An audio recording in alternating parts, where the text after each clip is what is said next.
Kalian gak perlu jago gocek untuk bisa main cantik dan efektif seperti ini. Hanya butuh 1-2 sentuhan dan boom, gol spektakuler terjadi dari serangan balik cepat. Cukup pakai 2 formasi serangan balik cepat atau quick counter yang bakalan gua bagikan ke kalian berikut ini. Jadi tonton videonya sampai akhir, jangan di skip.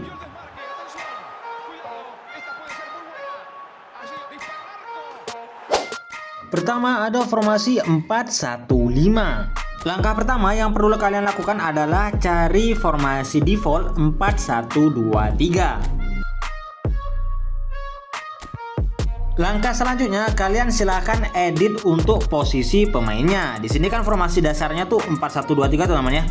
Kalian langsung saja ikuti step by stepnya ketika gua mengubah posisi pemainnya menjadi formasi custom 4-1-5. Pertama, silakan kalian dekatkan kedua CB satu sama lain teman-teman ya. Kurang lebih posisinya seperti ini. Selanjutnya kita beralih ke bagian DMF-nya. Nah, untuk DMF kalian tarik ke belakang sedikit seperti ini teman-teman. Untuk RB dan LB-nya kalian ubah posisinya seperti ini. Samakan persis teman-teman ya antara LB dan RB. Kurang lebih pasnya seperti ini. Oke, gua geser dulu LB-nya. Nah, pas. Oke. Lanjut ke bagian CF-nya. Nah, di sini kan CF-nya nih tunggal teman-teman. Ada 1 CF. Nah, kalian silahkan geser ke kanan sedikit teman-teman. Oke, kurang lebih posisinya persis seperti ini teman-teman ya. Lanjut di LWF kalian geser jadikan CF teman-teman. Kurang lebih posisinya sama persis seperti CF yang sebelah kanan yaitu Ronaldo ini. Dan di bagian AMF kalian geser ke tengah bakalan jadi SS seperti ini teman. Kurang lebih posisinya presisinya tuh seperti ini teman. Nah, selanjutnya kalian tarik RWF-nya ini ke belakang teman-teman. Tapi posisinya tetap sebagai RWF. Nanti kita bakalan ubah yang awalnya ini SS jadi RWF. Begitupun di bagian AMF si Johan Cruyff ini. Posisinya bakalan jadi SS teman-teman. Nah, selanjutnya kalian mulai ubah untuk peran pemainnya. Jadi seperti ini teman-teman, ada 2 CF, 1 SS, RWF, LWF, DMF, 2 CB, RB, LB, dan GK.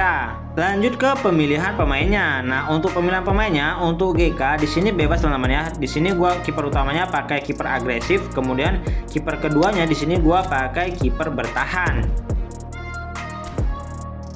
Lanjut di bagian CB-nya. Untuk CB kanan di sini gua pakai gaya mainnya tuh perusak, kemudian CB yang sebelah kiri gua pakai CB dengan gaya main pembangun serangan.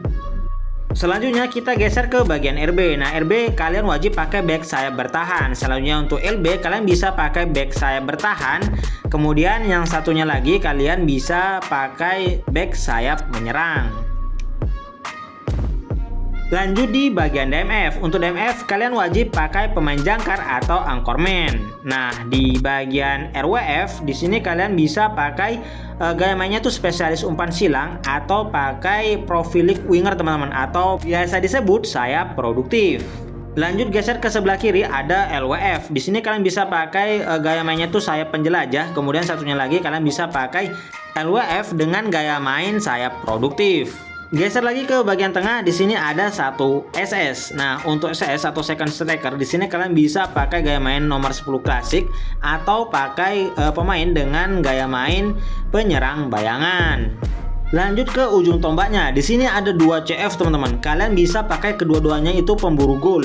Nah, misal di sini gua kedua-duanya pakai pemburu gol teman-teman. Atau kalian bisa mengkombinasikan antara pemburu gol dengan gaya main yang lainnya teman-teman. Nah, sampai pada tahap ini kalian sudah selesai untuk ngatur posisi dan pemilihan pemainnya. Lanjut ke bagian instruksi individunya. Caranya kalian klik icon manager, kemudian di sini kalian langsung saja pilih instruksi individu. Lalu kita mulai di bagian pertahanan 2 teman-teman. Untuk pertahanan 2 kalian di sini langsung saja pilih target serangan balik. Kalian masukkan Ronaldo atau CF yang kanan. Kemudian untuk pertahanan 1 kalian pilih lagi target serangan balik. Kalian masukkan CF yang David Villa atau CF yang sebelah kiri teman-teman. Nah, di serangan 2 kalian pilih yang bertahan dan masukkan DMF-nya teman-teman. Karena kalau nggak gini DMF-nya tuh sering banget maju keluar dari posisi sebagai DMF. Formasi yang kedua yaitu formasi 4-2-2-2. Pertama kita langsung saja pilih formasi defaultnya yaitu 4-2-3-1. Selanjutnya kita mulai edit posisi pemainnya. Di sini gua mulai ubah posisi dari LMF dan RMF ini teman-teman. Jadi tarik ke depan sedikit seperti ini. Kan sudah ada garis kotak sejajar seperti ini teman-teman. Selanjutnya di bagian CF kalian geser kurang lebih posisinya seperti ini teman-teman. Lanjut di bagian AMF-nya. Nah, AMF ini kan tarik ke depan. Kurang lebih posisinya seperti ini hingga sampai jadi SS teman-teman atau second striker. Lanjut di bagian CB. Untuk CB kalian lakukan pergeseran sedikit aja teman-teman. Agak tarik ke belakang mendekati GK teman-teman ya. Nah, posisinya seperti ini pasnya. Untuk DMF juga kalian tarik ke belakang mendekati CB yang sebelah kanan. Oke, kurang lebih sejajar teman-teman ya, sejajar pas seperti ini. Dan sampai tahap ini kalian sudah selesai untuk ngatur posisinya teman-teman. Sehingga di sini formasi awalnya tuh jadi formasi 4-4-2. Nanti bakalan jadi 4-2-2-2 dengan merubah peran pemainnya. Nah, sebaiknya di CB kanan kalian pakai pembangun serangan dan di CB kirinya kalian pakai gaya mainnya tuh perusak teman-teman. Lanjut di bagian RB-nya. Nah, untuk RB di sini kalian pakai pemain dengan gaya mainnya tuh back sayap menyerang. Pastikan RB yang kalian gunakan itu punya keahlian umpan silang akurat dan rating umpannya tuh bagus teman-teman. Kartu terbaik yang gua punya tuh ada Cafu sama ini teman-teman, White. Nah, ini dua kartu ini jadi andalan gua kalau pakai back sayap menyerang. Selanjutnya kita ke LB teman-teman. Nah, untuk LB di sini gua pilih back sayap bertahan. Di sini kartu yang gua andalkan untuk LB dengan gaya main back sayap bertahan, gua pakai Costa Curta. Nah, buat kalian yang nggak punya pemain Costa Curta ini, kalian bisa pakai pemain lain yang punya gaya mainnya tuh back sayap bertahan. Lanjut di bagian DMF-nya. Untuk DMF seperti biasa kalian harus pakai pemain jangkar atau anchorman teman-teman ya. Di sini gua punya Rodri.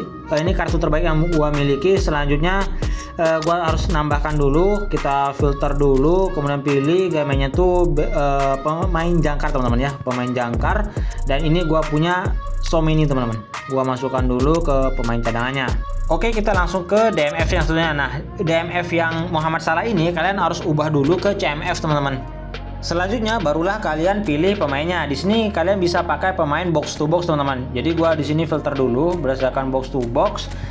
Dan di sini gua punya kartu andalan untuk box to box. Di sini ada Barella, kalian juga bisa pakai ini. Gua punya Valverde itu juga bagus. Tapi di sini gua sudah ada teman-teman di pemain cadangannya yaitu Ores teman-teman. Respo TW itu bagus juga.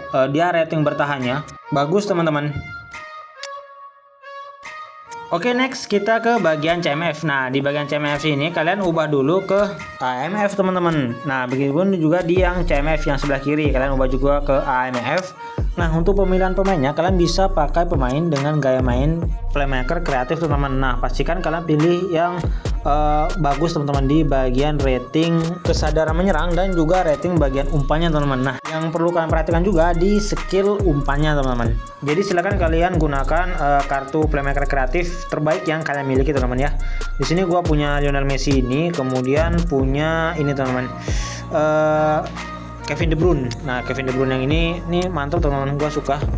Selanjutnya untuk AMF yang sebelah kiri kalian bisa pakai pemain dengan gaya main hole player teman atau pemburu celah. Dan juga kalian bisa pakai kartu yang lainnya. Yang penting dia bisa jadi kartu terkuat versi kalian yang bakalan jadi opsi terakhir ketika kalian mengalami kebuntuan di saat menyerang teman-teman ya. Biasanya sih dua opsi teman-teman, yaitu antara pemain playmaker kreatif atau hole player. Lanjut di bagian SS atau second strikernya. Nah, di bagian SS kalian bisa pakai pemain dengan gaya main pemburu gol, kemudian hole player atau pemburu celah. Selanjutnya klasik nomor 10 teman-teman ya, atau klasik nomor 10. Nah, misal untuk pemain dengan klasik nomor 10 nih, sini gua punya Maradona. Ini merupakan kartu terbaik klasik nomor 10 yang gua punya. Terakhir di bagian CF-nya. Di bagian CF kalian bisa pakai goal poacher atau pemburu gol. Kemudian kalian juga bisa pakai striker yang mana aja teman-teman. Yang penting dia tuh gini teman-teman. Cirinya tuh dia punya kecepatan yang sangat bagus, kemudian shootingnya juga bagus dan finishingnya juga bagus teman-teman. 3 aspek itu kalian perlu perhatikan untuk pemilihan striker ini. Oh ya, gue lupa untuk pemilihan GK. Di sini sebenarnya kalian bisa pakai kiper agresif, tapi ya itu teman, kalau kiper agresif tuh resiko tuh lebih riskan teman-teman ya. Jadi kalau bisa, kalau ada tuh pilihan utamanya tuh kiper defensif. Kalau nggak ada baru kalian bisa pakai kiper yang agresif teman-teman. Nah itu dia dua formasi terbaik untuk serangan balik cepat di game eFootball 2025 versi mobile. Coba sekarang dan bikin lawan panik. Dan gua pengen tahu formasi favorit kalian. Tulis di kolom komentar ya. Oke, semoga video ini bermanfaat. Jika ada yang kurang jelas silahkan teman-teman komen di bawah. Jangan lupa like, subscribe, dan share video ini.